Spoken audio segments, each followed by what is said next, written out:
आप जब सोते हैं तब बस सोइए, कुछ और करने की कोशिश मत कीजिए। एक सुंदर कहानी है। कई सालों तक वे 7 ऋषि, जिन्हें हम सप्तर्षि कहते हैं, आदि योगी के साथ रहकर साधना करते रहे, सीखते रहे तथा पूर्ण रूप से उनसे जुड़े रहे। आदि योगी और उनके बीच बांटने की प्रक्रिया इतनी गहराई से हुई कि उनका पूरा जीवन बस आदि योगी ही थे। फिर एक दिन आदि योगी ने कहा, अब जाने का समय आ गया है। अब आप लोगों को यह ज्ञान सारी दुनिया को देना होगा। उन्होंने उन लोगों को दूर दूर के क्षेत्र में जाने को कहा। एक को उन्होंने मध्य एशिया भेजा, एक को उत्तरी अफ्रीका, तो एक को दक्षिण अमेरिका भेजा, एक अन्य को दक्षिण पूर्वी एशिया और एक को दक्षिण भारत भेजा। एक को उस क्षेत्र में जाने को कहा जो आज भारत का हिमालय क्षेत्र है, और एक वही उनके साथ रह गया। जब आपकी शरीर के रूप में पहचान पूरी तरह से टूट जाए, तभी आप जागरूकता के साथ सो सकेंगे। आया ना? अगर 15,000 साल पहले आपने किसी को दक्षिण अमेरिका जाने को कहा होता, तो ये वैसे ही था जैसे आपने उसे किसी दूसरी गैलेक्सी में जाने को कहा हो। तब सप्तऋषियों ने कहा, हमें नहीं मालूम ही कि हम कहाँ जा रहे हैं, किस तरह के लोग वहाँ रहते हैं, कैसा व्यवहार वे हमारे साथ करेंगे, और वे इस चीज के लिए तैयार है भी कि नहीं।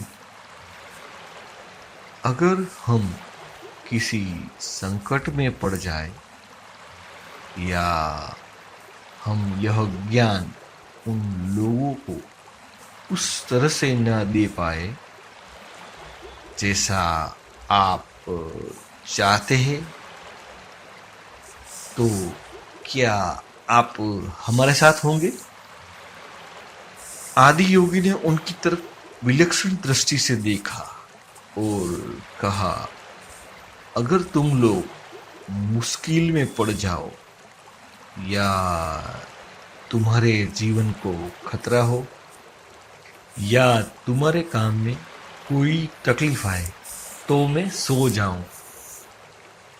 उन्हें जवाब मिल गया। लेकिन अगर आज मैं आपसे यह कहूँ तो आप बहुत असुरक्षित और अपमानित महसूस करेंगे। मैं इन्हें अपनी तकलीफ बता रहा हूँ और ये कह रहे हैं कि ये सो जाएंगे। अगर आप जागरूकता के साथ सोना चाहते हैं तो आपको अपने शरीर का कोई भाव नहीं होना चाहिए। जब आपकी शरीर के रूप में पहचान पूरी तरह से टूट जाए, तभी आप जागरूकता के साथ सो सकेंगे। हम जब जागते हैं तब हम होश में होते हैं, लेकिन हमारी ऊर्जाएं कई तरह से काम पर लगी होती है। हमें बैठना होता है, बोलना होता है, कुछ न कुछ काम करना होता है। लेकिन यदि मैं जागरूकता के साथ सोता हूं तो मेरी ऊर्जाएं पूरी तरह से एकत्रित रहती है और मैं चेतन भी होता हूं। तो इसका अर्थ ये है कि मैं अपनी कार्य क्षमता के शिखर पर होता हूँ, आया ना। अतः जब शिव कहते हैं अगर आप मुश्किल में हैं तो मैं सो जाऊंगा, तो इसका अर्थ ये है मैं तुम्हारे लिए सबसे अच्छा प्रयत्न करूंगा, सर्वोत्तम काम करूंगा, क्योंकि उस समय वे अपनी सर्वोत्तम अवस्था में होते हैं। आप में से जिन लोगों को शून्य ध्यान में दीक्षित किया गया है उनको कभी कभी यहाँ वहाँ कुछ ऐसे क्षणों का अनुभव हुआ होगा जिन्हें हम योग में सुषुप्ति अवस्था कहते हैं, जिसका अर्थ है गहरी नींद सोना पर बिल्कुल जागरूक रहना। जिस दिन आपके लिए ये सुषुप्ति अवस्था बस 2 या 3 सेकंड भी टिक जाए तो फिर उस रात को आप सो नहीं सकेंगे।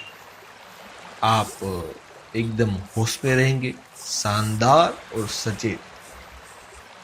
जब आपने शरीर के रूप में अपनी पहचान नहीं बनाई है, सिर्फ तभी आपके लिए जागरूकता के साथ सोने की संभावना बनेगी। एक बार एक कछुए का छोटा बच्चा बहुत प्रयत्न के साथ धीरे धीरे एकदम ध्यान से सही ढंग से 24 घंटे का समय लेकर पेड़ पर चढ़ा, फिर एक डाल से कूद गया और सीधा जमीन पर आ गिरा। फिर से अगले 24 घंटों में रेंगते हुए चढ़ा, फिर कूदा, जमीन पर आ गिरा। बार बार यही होता रहा। 4 दिनों के बाद सामने के पेड़ पर बैठे 2 पक्षियों में से एक बोला, मुझे लगता है कि अब हमें उसे बता देना चाहिए कि वह हमारी गोद ली हुई संतान है। तो मुझे भी लगता है कि मैं आपको बता दूं, होशपूर्वक सोने के लिए प्रयत्न करना जरूरी है, पर ये पर्याप्त नहीं है। सबसे महत्वपूर्ण बात कि आपको अपने और अपने भौतिक स्वभाव के बीच एक फासला बनाना होगा।